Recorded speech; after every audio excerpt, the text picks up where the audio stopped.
Hi, I'm your host, Marsha Florence for Just Ask. Today's show is the Michigan Medical Marijuana Program. Hurry back and join us.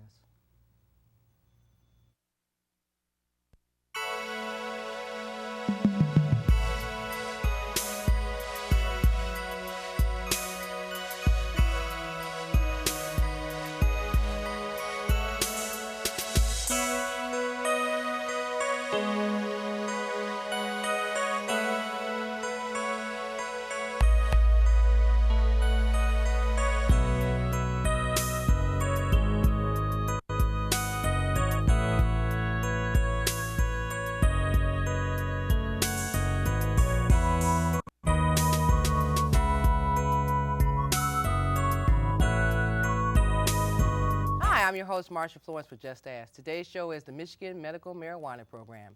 And we have with us the Public Information Officer himself, James McCurtis. Good morning, James. Good morning. How are you? Fine, fine. Glad for you to join us. Thank you for having me. Good. Now, I need to start off with, we know we want to talk about the Michigan Medical Marijuana Program, but tell us a little bit about your role and the department that you work for. Well, I'm the Public Information Officer for the Department of Community Health, and our department handles everything health-related from A to Z. And we're talking AIDS prevention. We give grants and funding to different local health departments when it comes to anything public health related. When people need to get their shots for H1N1, we are involved in that, and we get that message out. Okay, now overall, this is the state of Michigan. Absolutely. Okay. This is the overview is we're in the state of Michigan. We cover the entire state. We work with all of our local health departments, 45 of them, in 83 counties, and we want to, our mission is to make sure that people are healthy and we make sure that they get all the health services that they need. Okay, so as the Public Information Officer, do you go to the local offices and talk to your directors or whatever? What is your role? My role is I deal with the media. I deal with the public. What our director and our governor, Jennifer Granholm, our mission is transparency. That's what we have to be. We have to be transparent in everything that we do. So a lot of questions come in from the public or from the media, and I handle all of those questions. Okay, so today the question we have for you is about the Michigan Medical Marijuana Program. Right. I mean, we wanted to clear the air for our viewers so that when people are starting to look for purchasing or becoming a registered distributor or something, they need to be clear on what the laws are. Okay? Absolutely. Okay, so starting off, we know this is a new act. Right. This law was passed in November of 2008, and it was implemented on April the 6th of 2009. So it's been a little more than a year now since the law has been enacted. And what people have to do if they want to possess or use marijuana for medical reasons, they have to go online to our website, which is michigan.gov/MMP, download an application, fill it out, and mail it back in to us. It's really that simple. A lot of the instructions are on there. Okay, so in general, the person who's interested, are they the caregivers or are they the persons themselves who are actually the ill patient? Well, it's both. An ill patient may want a caregiver because they may have a chronic illness where they can't do a whole lot of things on their own. So they need a caregiver to help them do certain things, and this would be one of them. So if a patient wants to use marijuana, they will have to go online, and they will also have to pick a caregiver to help them do that if they want a caregiver. Caregiver also has to apply. Okay, okay. So in the interim, is it a doctor prescription starting off? Well, here's the thing, and this is a lot of the misconception about the marijuana law. There is no prescription because marijuana is a Scheduled I substance. It's a Scheduled I controlled substance. Doctors cannot prescribe it. It is an illegal substance. But the marijuana program allows you to possess the marijuana, to use it for your whatever type of debilitating illness that you have. Okay. Now, we do have a list of some of the conditions, but I want to get to I have on here, your physician must be a medical doctor or a doctor of orthopedic medicine or something like that. Absolutely. Where does the doctors come into? I mean, what's their role? Well, when you go onto our website and get the application, there's also a form called a physician's certification or doctor's certification. So let's say a patient wants to use marijuana. They go online, they fill out the application.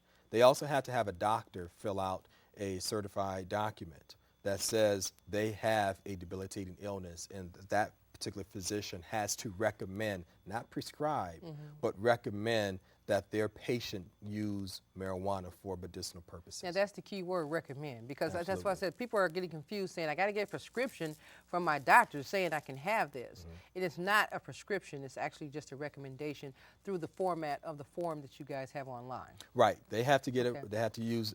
You have a doctor recommend it to them, or Okay. have recommended for them to use, and then they turn in that application along with the certified document from the physician. They turn it in to us, and we review it and determine if the person receives a card or not. Well, I was even surprised they had down here a chiropractor.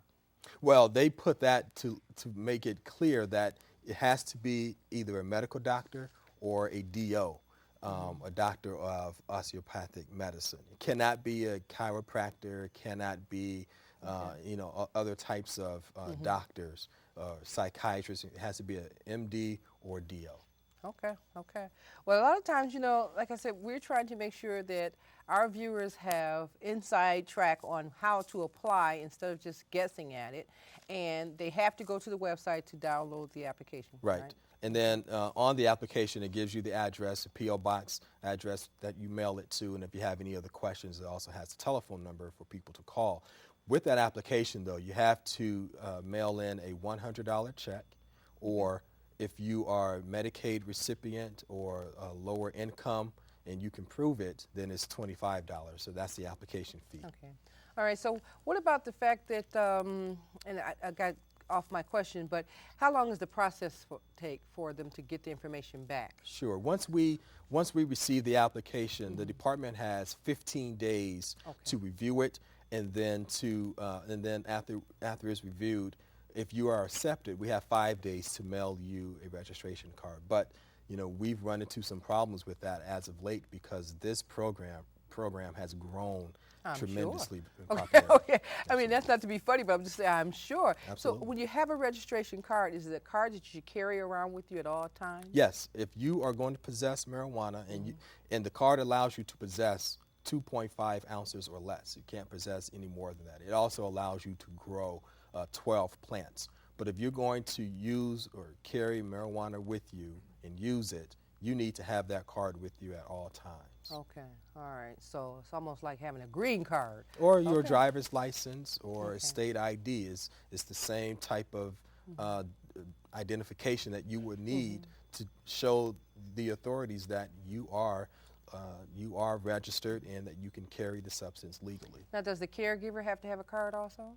Absolutely. Caregiver has to have a card. A caregiver, when that application goes in along with the patient's application, they cannot be a convicted felon. If they are a convicted felon, then they cannot be a caregiver. And by the way, the patient can pick anyone to be his or her caregiver as long as they're not a convicted felon and their application is turned in. But yes, they receive a card as well, and they will have to carry it too. Now, if the convicted felon is the person that's ill, are they eligible to? They are, Okay. because But it's them.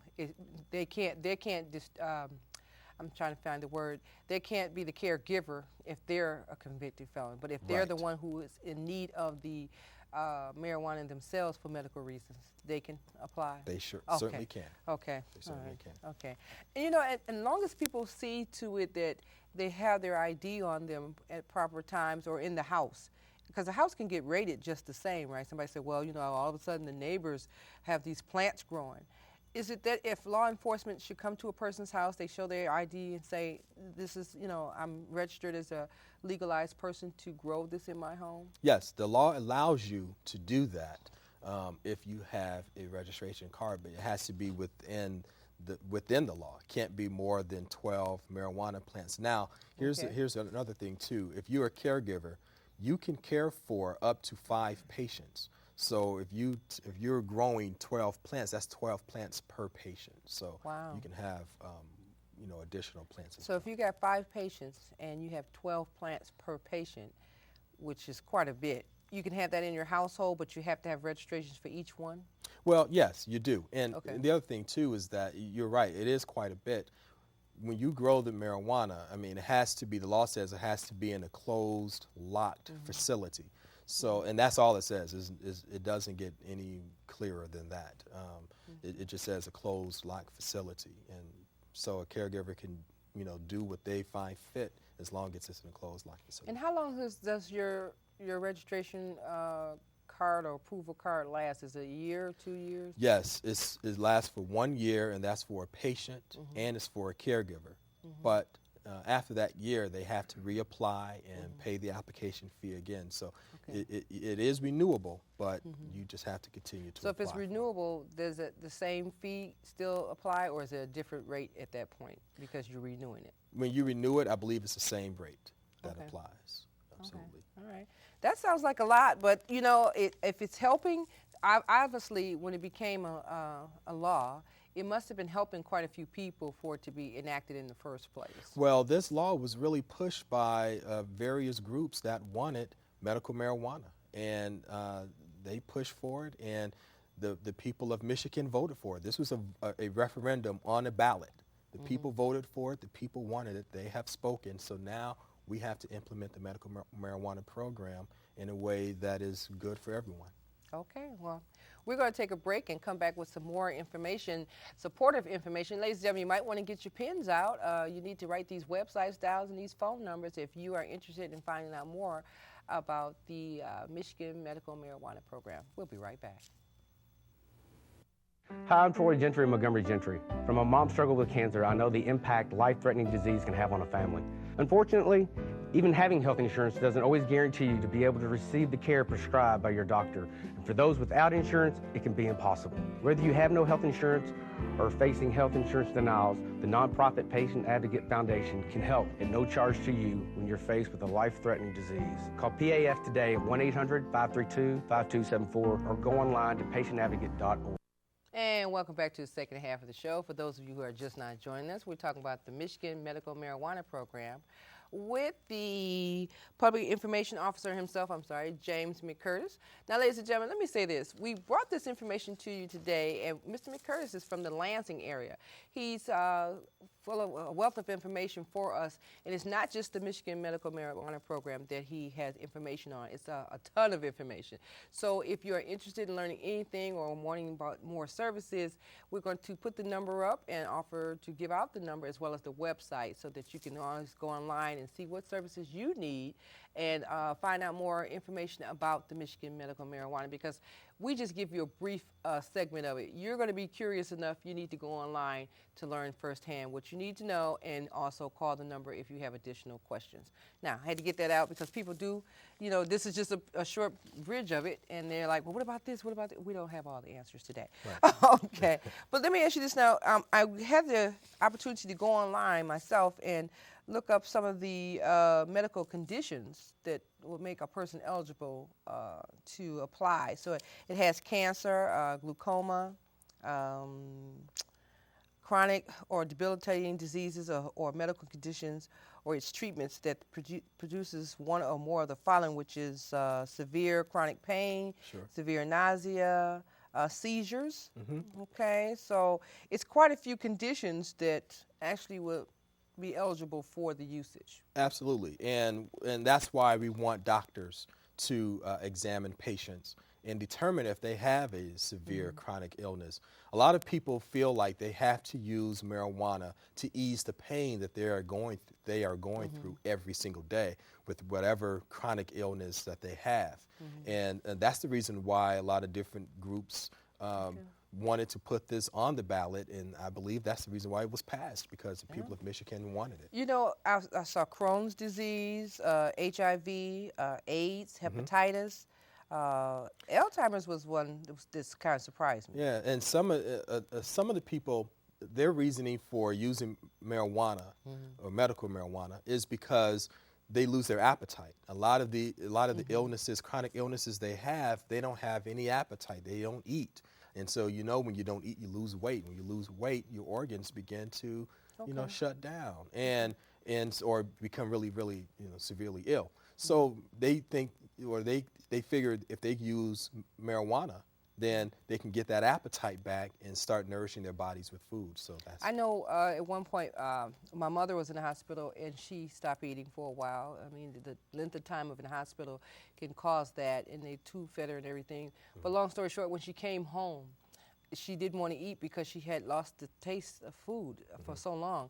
And they had this medicine called Megace, and they gave her that to bring her appetite back. But it takes a while to do that. Kick in, sure. Right. So by the time it did kick in, I was just so excited. Anything she asked for, I'm like, get it, get it, get it. Right. So long story short, there are things that people can use other than marijuana. Absolutely. But Absolutely. because if you can't afford certain types of medication or, Well, or that's to just condition- that's just one of the arguments that they used to put it on the ballot, because it'll help get appetite. A lot of people say that it also helps with just overall pain management. Right. When you are in pain, they figure you can smoke marijuana, it can help ease the pain, just generally speaking. But those are just a couple of the arguments that were used. Is there any case management over this particular No, component? there aren't.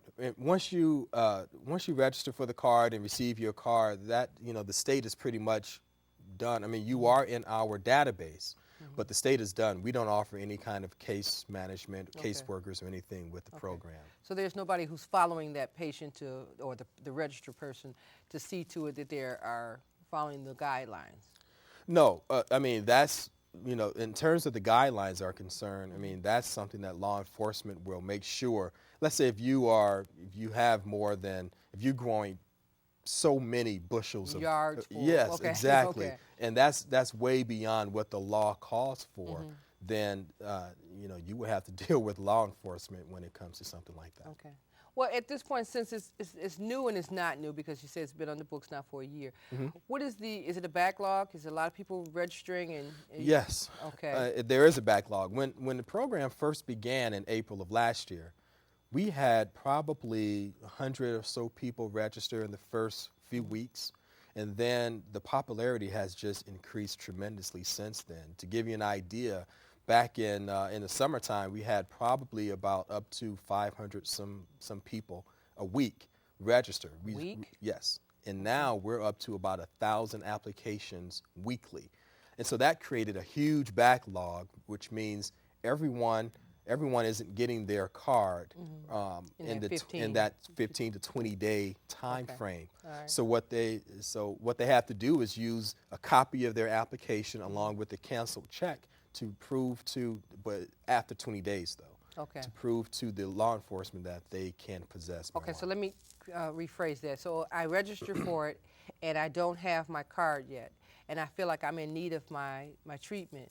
I can take a copy of my application and my state ID and my canceled check. Okay, my copy of my application and my canceled check to verify that I can grow this because I'm in the process of receiving my card. Right, because there's a Okay. backlog, but you can't do it until 20 days 20 after days, okay. we receive your Okay, application. remember that, people. 20 days after you have registered, if your card, if it's a backlog, should they call first to find out if the card has been processed or something? Well, they can call, but it's going to be hard to really get through in terms of that part of Right. it, because there's such a big Verification. backlog. Okay. So it's going to be hard to get verification in that regard. But when someone does apply and they send in their application, they're supposed to get it in 20 days. And if it doesn't happen, if they don't get a denial card or denial letter from the state, then they can, 20 days later, if they haven't received the denial letter, they can use the application and cancel check. That's a question in itself.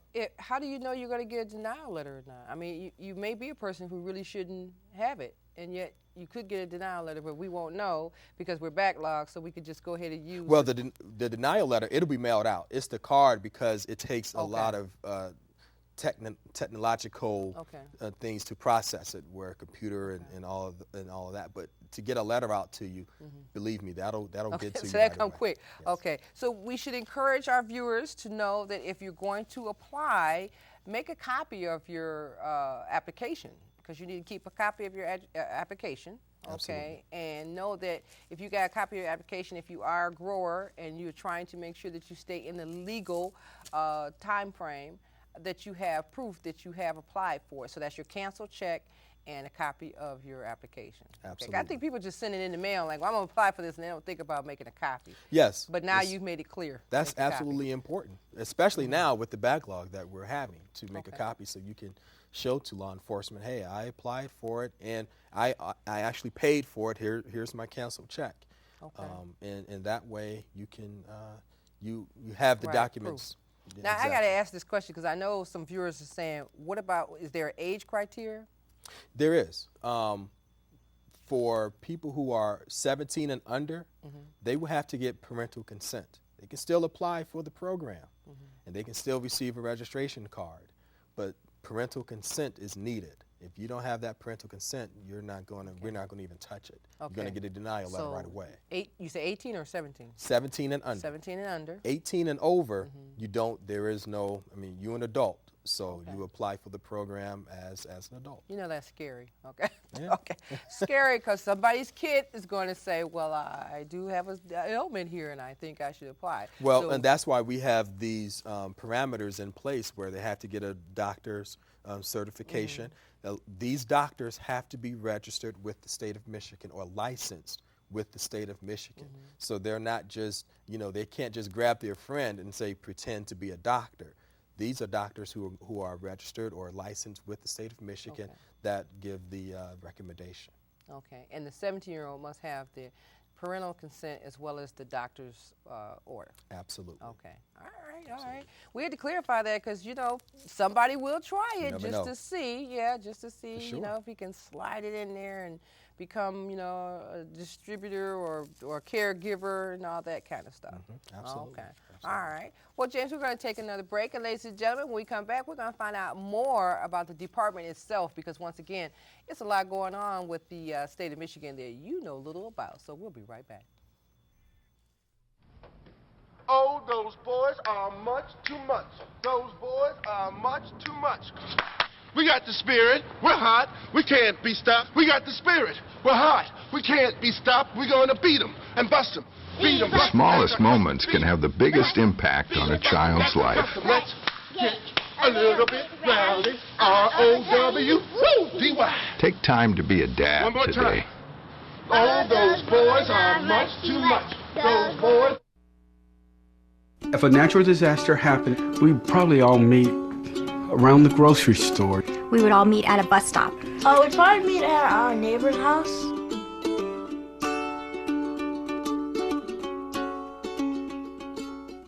And welcome back to the last half of the show. Now, ladies and gentlemen, if you've been watching us all this time, you know that the subject matter today was about the Michigan Medical Marijuana Laws, the MMP program, okay?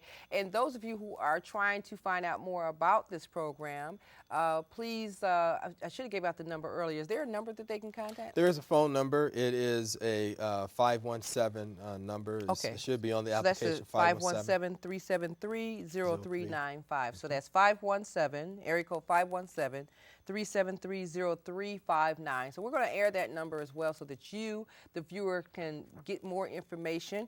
Can they call you or should they, because this is an overall number for this particular entity right here. Yes, Okay. that's the phone Okay. number for the medical marijuana program, and Okay. there's also a website too. Oh, you yeah, can go you to. know you want the website, so that's www.michigan, spelled all the way out, .gov, G-O-V /MMP.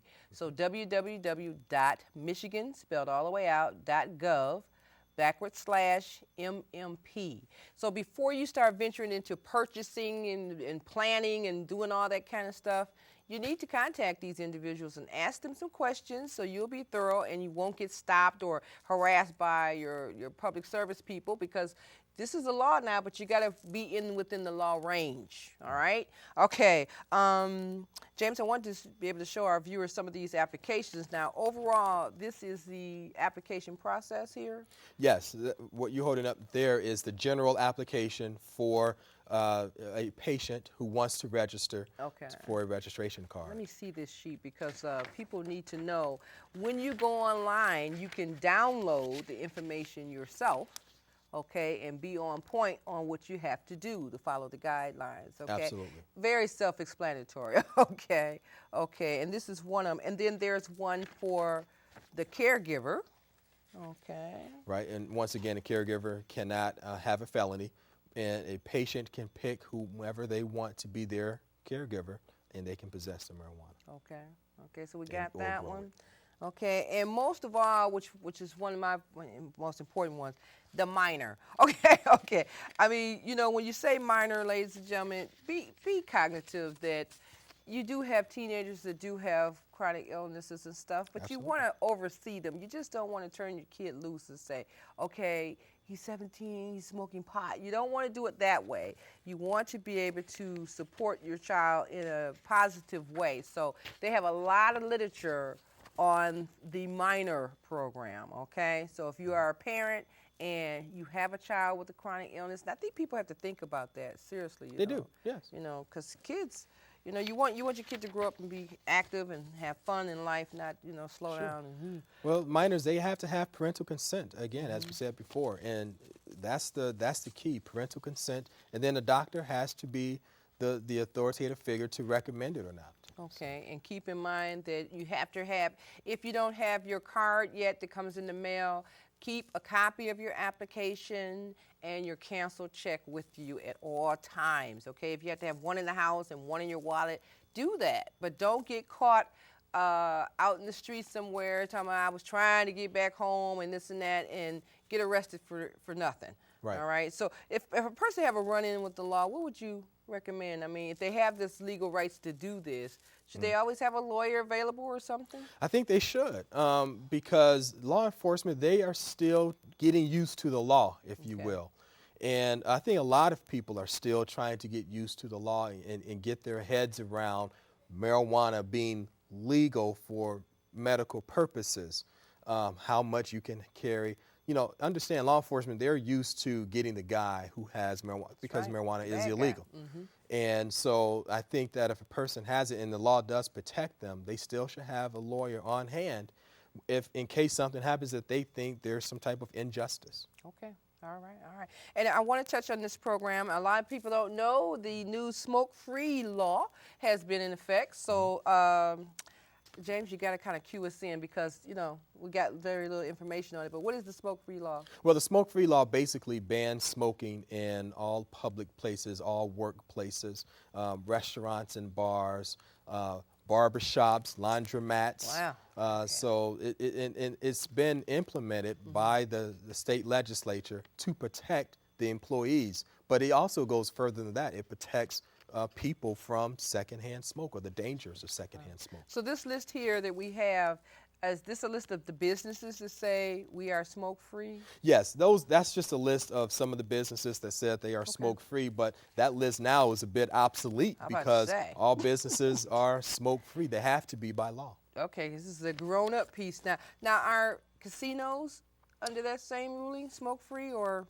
The 3 Detroit casinos, they are under the ban except for the gaming floors. The gaming floors are exempt, but the restaurants and bars inside of the casinos, they cannot allow smoking in those bars. You know, now, I was just going to say, we do have other casinos throughout the state of Michigan, but those casinos are owned by Native American and they follow a whole different set of laws. Tell you what, James and Curtis, please come back and join us again. I sure will. Appreciate you Absolutely. coming this morning. Anytime. Okay? Thank you for having me. Okay, and tell the folks in Lansing we said hello.